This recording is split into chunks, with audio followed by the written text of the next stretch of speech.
Hello, मैं doctor Nisha Mathur, associate professor, department of mathematics, MLV government college, Bhilwara. आज मैं BSc part first के second paper में quadrature topic के अंदर पोलर कर्व से क्वाड्रेचर या एरिया किस तरह निकाला जाता है वो हम पढ़ेंगे। लास्ट वीडियो में मैंने कार्टेशियन फॉर्म के अंदर अगर हमारी कर्व की इक्वेशन होती है तो उससे हम एरिया किस तरह निकालते हैं वो बताया था। तो यहाँ पर मैं आपको बताऊंगी कि पोलर कर्व्स अगर दिया हुआ हो और उसकी लिमिट्स दे रखी हों तो हम क्वाड्रेचर कैसे निकालेंगे। तो यहाँ लिखा है the sectorial area enclosed by the polar curve. Polar curve हमारा r is equal to function of theta है and the radii vector theta is equal to alpha. Theta is equal to alpha ये हमारी line है, इसको मैं यहाँ ओ लिख लेती हूँ।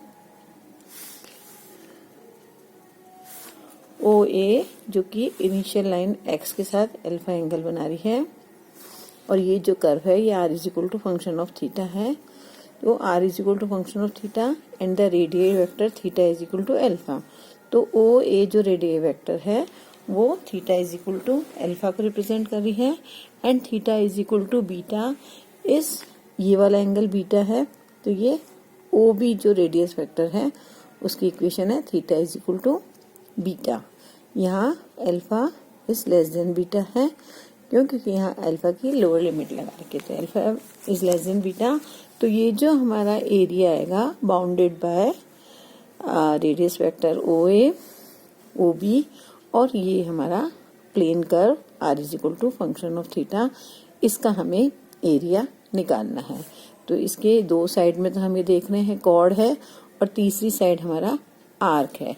तो इसको हम कैसे निकालेंगे उसका हम फॉर्मूला यहाँ पर इवेलुएट करेंगे।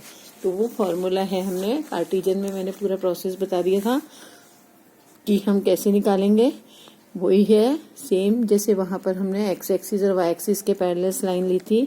यहाँ हम ये P और Q लिया है, जैसे हमने वहां पर भी नेबरिंग पॉइंट लिए थे, यहाँ भी हमने नेबरिंग पॉइंट लिए हैं। वहां हमने X Y and x plus delta x y plus delta y लिए थे।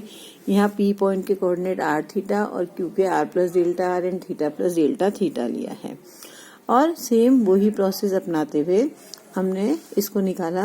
तो एरिया जो आया वो हमारा half limit from alpha two beta r square d theta और r हमारा फंक्शन ऑफ थीटा है। तो यहाँ half alpha two beta f theta का स्क्वायर क्योंकि यहाँ r स्क्वायर है और d थीटा। तो ये हमारा इंटीग्रांड हो गया f ऑफ थीटा का स्क्वायर, लिमिट्स हो गई अल्फा टू बीटा और ये हमारा फॉर्मूला हो गया। तो ये हम एक एग्जाम्पल लेके इसको सॉल्व करेंगे। Find the area enclosed by cardioid r is equal to a into 1 plus cos theta. तो ये कार्डोइड ड्रॉ किया है मैंने। ये इसमें यहाँ पर इसमें हमने थीटा को हमने 0 रखा, तो यहाँ r की वैल्यू थीटा 0 रखने पर ये 1 हो गया, तो r की वैल्यू 2a आ गई। फिर हमने y axis means theta is equal to pi by 2 रखा, तो यहाँ पर ये 0 हो गया, तो r is equal to a आ गया। फिर यहाँ हमने theta is equal to pi रखा, तो यहाँ हमारा -1 आ गया, तो r हमारा 0 आ गया। तो इस तरह ये हमने इसको ड्रॉ किया। फिर दूसरा हमने यहाँ पर देखा कि इस इक्वेशन में थीटा की जगह माइनस, जैसे कि मैंने कार्टेशियन फॉर्म में बताया था कि x की जगह -x रखने पर अगर कर्व की इक्वेशन में कोई चेंज नहीं आता है तो उसको हम ट्वाइस कर देंगे। और इसके साथ ही y इक्वल टू -y रखने पर भी इक्वेशन में चेंज नहीं आता है तो उसको भी ट्वाइस कर देंगे। तो क्योंकि वो x एक्सिस और y एक्सिस के अलोंग सिमेट्रिकल हो जाएगा, तो हम एक पोर्शन का निकाल के उसको 4 टाइम्स कर देते हैं। तो यहाँ पर हम देख रहे हैं कि theta is equal to minus theta रखने पर इक्वेशन अनचेंज रहती है, तो उस एरिया को हम ट्वाइस कर लेंगे। तो हम यहाँ से जैसे ओ ए और इसको कुछ भी नाम दे देते हैं MPO, ये वाला एरिया ट्वाइस करके हमने निकाल लिया। तो ये हमारा कर्व है a into 1 plus cos theta, ये a into 1 plus cos theta का स्क्वायर हो जाएगा, हाफ हो जाएगा, और अल्फा टू बीटा में हमारा हो जाएगा 0 टू या 0 से पाई तक का।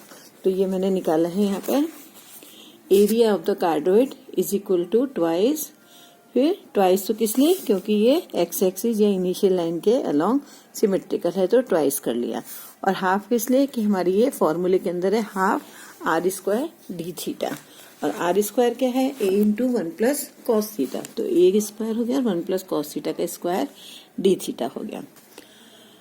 इसको सिंप्लीफाई किया, हाफ एंगल्स में चेंज किया, तो ये हमारे पास आ गया 4 cos 4 थीटा बाय 2। फिर हमने थीटा बाय थीटा को 2 फाई रखा, तो यहाँ पर हमारा आ गया cos 4 फाई, और ये जो लिमिट्स थी हमारी 0 to pi, 0 to pi by 2 में कन्वर्ट हो गई। अब यहाँ हमने वही गामा फंक्शन लगाया, गामा फंक्शन को सिंप्लीफाई किया तो हमारा ये रिजल्ट आ गया। इसमें हम एक और कर लेते हैं कि दो कर्व दे रखे हैं, जिसे find the area common to the following circle. ये दोनों सर्किल हैं r is equal to a root 2 और r is equal to 2a cos theta. r is equal to a root 2 तो सर्किल हो गया हमारा, जिसके सेंटर 0 0 हो जाएंगे और रेडियस इसकी a रूट 2 हो जाएगी, और r is equal to 2a cos theta भी हमारा एक सर्किल है विथ रेडियस a और passes through origin and centre at initial line. अब इन दोनों का पॉइंट ऑफ इंटरसेक्शन निकालेंगे P, तो यहाँ पर r is equal to a root 2 है, तो यहाँ a रूट 2 is equal to 2a cos theta लिखेंगे, तो थीटा की वैल्यू यहाँ पर पाई बाय 4 आ जाएगी। फिर for symmetry common area will be twice of, ये हमने यहाँ पर निकाल लिया ट्वाइस करके, क्योंकि एक्स एक्सिस के सिमेट्रिकल है। ये एरिया निकाल के यहाँ हम ये देख रहे हैं, एरिया आ गया, एक तो OCAPO आ गया और एक OPKO आ गया, और इन दोनों को हमने ऐड कर दिया, तो ये हमारा आ गया यहाँ पर, पहले a रूट 2 का स्क्वायर है तो ये a स्क्वायर हो गया, और इसमें थीटा नहीं है तो डी थीटा को किया तो थीटा आ गया, तो उसकी पाई बाय 4 आ गई। फिर हमने दूसरा एरिया निकाला, दूसरा सर्किल है हमारा 2a cos theta square, limit हमारी एक की तो 0 टू पाई बाय 4 आ गई, और फिर हम ये OP जो लाइन है वो हमारी theta is equal to pi by 4 है, तो 0 टू पाई बाय 4 के लिए तो हमारा ये वाला सर्किल था, तो हमने ये रूट 2 ले लिया। फिर पाई बाय 4 से पाई बाय 2 हमारा ये वाला सर्किल है, तो हमने दूसरा सर्किल ले लिया pi by 4 to pi by 2, और फिर इसको हमने यहाँ से सिंप्लीफाई किया, 2a cos थीटा आ गया, यहाँ 2a cos थीटा को हमने 1 प्लस cos 2 थीटा लिखा, pi by 4 to pi by 2 integrate किया, 1 का थीटा हो गया, और cos 2 थीटा को sin 2 थीटा बाय 2 हो गया इंटीग्रेशन। लिमिट्स रखी, सिंप्लीफाई किया, दोनों को सम किया, तो ये हमारा आंसर आ गया a square into pi minus 1। तो ये है कि अगर हमारा curve r is equal to function of theta दे रखा है, तो और ये साथ में हमारी लिमिट्स दे रखी हैं, तो हमें a is equal to half limits theta की और r स्क्वायर डी थीटा। इसमें जो कॉमन मिस्टेक बच्चे करते हैं वो यहाँ r डी थीटा कर देते हैं, तो हमें r डी थीटा ना करके r स्क्वायर डी थीटा करना है, और फिर ये सिंप्लीफाई करना है। और यहाँ पर हमारे जो भी इंटीग्रल आ रहे हैं पोलर फॉर्म में, उन सबको सिंप्लीफाई करने के लिए बीटा गामा फंक्शन, जिसका वीडियो मैं पहले अपलोड कर चुकी हूँ, उनके फॉर्मूले आप लोगों को याद करने हैं। cos m theta, sin n theta, D theta, और लिमिट 0 टू पाई बाय 2 के लिए गामा हाफ की वैल्यू रूट पाई होती है, और इनको कैसे हम ओपन करते हैं, गामा 5/2 है तो 3/2, 1/2, गामा 1/2, और गामा 1/2 की वैल्यू आती है वो रूट पाई आती है।